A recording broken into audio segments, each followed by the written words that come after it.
Salut à tous, l'équipe, c'est Top Foot. Alors aujourd'hui, nouvelle vidéo. On va voir toutes les nouveautés sur quelques équipes pour le mercato. Alors aujourd'hui, on commence tout de suite avec le Milan AC et la Juventus de Turin. Mercato Juventus, l'échange Bonucci-Higuain se précise. Donc comme vous avez vu, je ne sais pas si vous avez entendu parler, mais à ce qui paraît, Bonucci voudrait revenir à la Juventus de Turin. Parce qu'en fait, toute sa famille est à Turin. Mais bon, après, Milan et Turin, c'est pas très loin, c'est sûr. Mais bon, s'il veut revenir à Turin, il revient à Turin. Ça doit faire un peu plus de défense. Et voilà. Donc, après, la Juventus poursuit les grandes manœuvres après avoir attiré la superstar du Real Madrid, Cristiano Ronaldo, le 10 juillet dernier.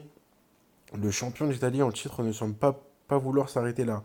Comme évoqué depuis quelques jours, le défenseur Leonardo Bonucci, 31 ans, est ardemment courtisé par son ancien club 2010. Il a joué en 2010 et 2017, qui souhaiterait le rapatrier du Milan AC en échange de Gonzalo Higuain notamment. Ainsi, la vieille dame pourrait récupérer son ancien international italien en incluant deux joueurs dans l'opération. Ces deux joueurs, voilà, comme vous le savez, parce que je ne sais pas si vous avez vu ma dernière vidéo, elle date d'hier. Et en fait, j'ai parlé que il y avait déjà cette rumeur-là, et que si Bonucci venait, et bah, qu'il y allait avoir trop de défenseurs, et même Allegri, l'entraîneur de la Juventus, l'avait dit. Donc, à ce qui paraît, maintenant, ils vont faire deux échanges, comme là, regardez, vous allez voir. Euh, voilà, un échange de Gonzalo Higuain, notamment. Ainsi, la vieille dame pourrait récupérer son ancien international italien en incluant deux joueurs dans l'opération. Selon le média italien Sky Italia, Mattia Caldara, défenseur de 24 ans qui a été prêté à l'Atalanta cette saison, et Gonzalo Higuain, qui rejoindrait Milan dans le cadre d'un prêt payant estimé à 15 millions d'euros avec une option d'achat pour les Lombards. Donc voilà, comme vous avez vu, les deux joueurs contre Leonardo Bonucci. Après, moi je dis oui et non, quoi, parce que c'est vrai que je dis oui. Comme ça, au moins, Higuain, il va pas rester sur le banc. Et Mathieu Galdara, comme ça, au moins, il aura du temps de jeu à Milan. Parce qu'à Turin, il y a déjà quand même beaucoup de défenseurs. Après, Bonucci, c'est vrai il a plus d'expérience que Mathieu Galdara. Donc, je dis oui.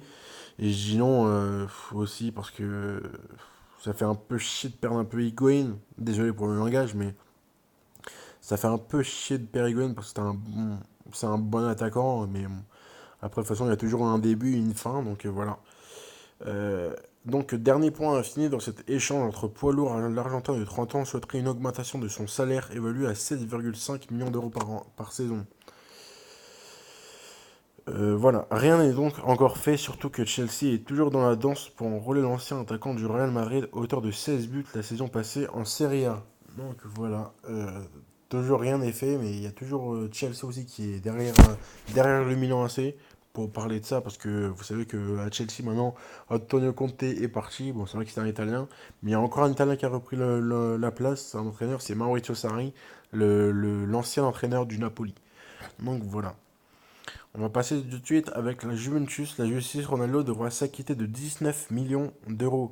Donc je sais pas si vous avez entendu ou pas, mais en fait Ronaldo a fait un problème. Bah en fait il a des problèmes en ce moment en Espagne avec le fisc espagnol. Et bah normalement hier, je sais pas si vous avez vu sur ma dernière vidéo aussi, euh, j'ai tapé Juventus et normalement il devait aller en prison. Et la prison, ce qui paraît, non, il devrait pas aller en prison, mais par contre, il devrait payer une somme de 19 voire 20 millions d'euros pour une amende. C'est vraiment très très cher.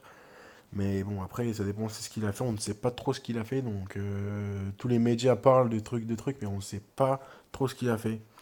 Donc, on reviendra sur ça plus tard. En tout cas, on regarde tous les autres trucs qu'il y a. Débarquer à la jeune Lucien Cristiano Ronaldo n'est pas encore sorti de l'auberge avec le fisc espagnol. La rivalité entre Naples, voilà,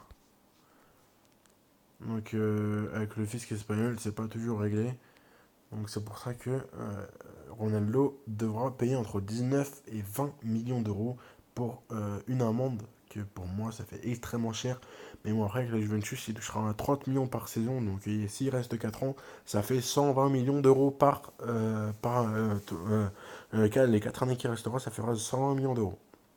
Donc voilà, maintenant on passe de l'autre côté avec la Juventus aussi, avec Cristiano Ronaldo sur du papier toilette à Naples. Alors je sais pas si vous avez vu ça. En fait, la Juventus et Naples, c'est pareil qu'en France, c'est entre le PSG et Marseille. Il y a des grosses rivalités. Et là, comme on en parle, la rivalité entre Naples et la Juventus n'est pas nouvelle et a produit une nouvelle pépite avec l'arrivée de Cristiano Ronaldo. Donc voilà, vous voyez Ronaldo là, avec du papier toilette. Voilà, comme vous voyez, le papier toilette. Voilà, c'est pas très très bien. Dans un commerce napolitain, il est dorénavant possible de s'acheter du papier toilette à l'effigie du Cristiano Ronaldo, le maillot de la Juventus sur les épaules d'une façon de saluer l'arrivée du joueur portugais chez les rivales turinois. Donc comme vous avez vu, voilà, normalement en fait c'est pareil qu'en France, même je pense que c'est pire en Italie, parce qu'avec la mafia à Naples et tout, non, c'est vraiment pire. Euh, et là, comme vous voyez, mettre quand même un joueur sur du papier toilette, il faut le faire, hein. Faut vraiment pas adorer la Juventus, et c'est ce qu'il y a en fait là-bas, la rivalité.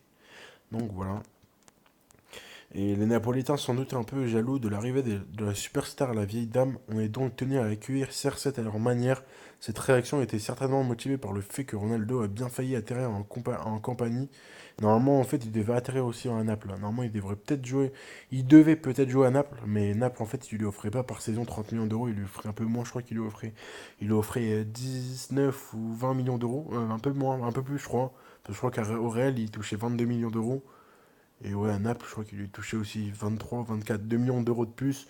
Mais quand il a vu que la Juventus l'offrait 38 millions par saison, il a dit, vas-y, je vais à la Juventus.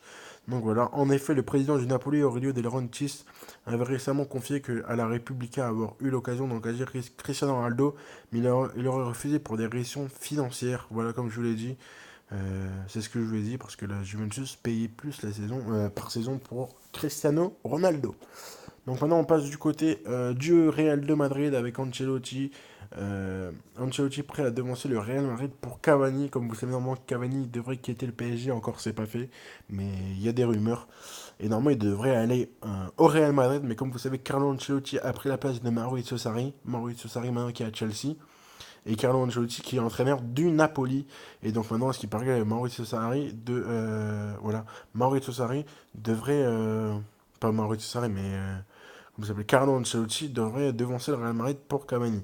En plus du Real Madrid, le Napoli de Carlo Ancelotti rêverait toujours de répatrier Edison Cavani en provenance du PSG. Donc voilà, après je pense que si vraiment la Juventus, pas la Juventus, mais Naples achète Cavani, je pense qu'il serait mieux à Naples qu'au Real de Madrid, parce que au Real de Madrid, c'est vraiment Eden Hazard, il est là-bas, Cavani va rester sur le banc, c'est sûr, donc c'est mieux pour lui, soit qu'il reste au PSG s'il a toujours le même salaire et qu'il lui offre toujours un contrat, et sinon, s'il lui a rien du tout, bah, c'est mieux qu'il aille à Naples. Comme il a fait déjà avant d'aller au PSG, il jouait à Naples aussi. Donc voilà.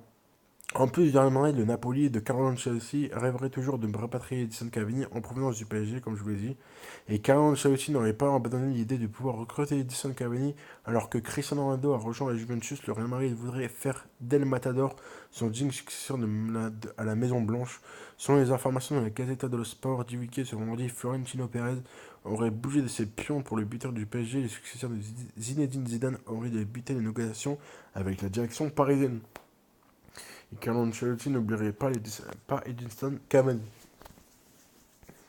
Donc voilà. Et là, on passe du côté de l'Angleterre avec les nouveautés. Alors, je sais pas si. Bon, là, vous savez que c'est José Mourinho, l'entraîneur de Man United. Mais à côté, je sais pas si vous le connaissez. Certainement, je pense que vous connaissez, parce que c'est un catcheur. C'est Rey Mysterio, le catcheur. Alors, hier, il était au centre d'entraînement, mais en Amérique. En Amérique, qui se passe en ce moment avec l'International Champions Cup. Et Rey Mysterio est passé les voir parce que, comme vous le savez, Chicharito jouait là-bas, ou joue encore là-bas, je ne sais pas trop. Et comme Rey Mysterio est mexicain, c'est pour ça qu'il est venu voir là-bas. Parce que je pense que s'il est venu voir là-bas, c'est peut-être que Chicharito était là-bas.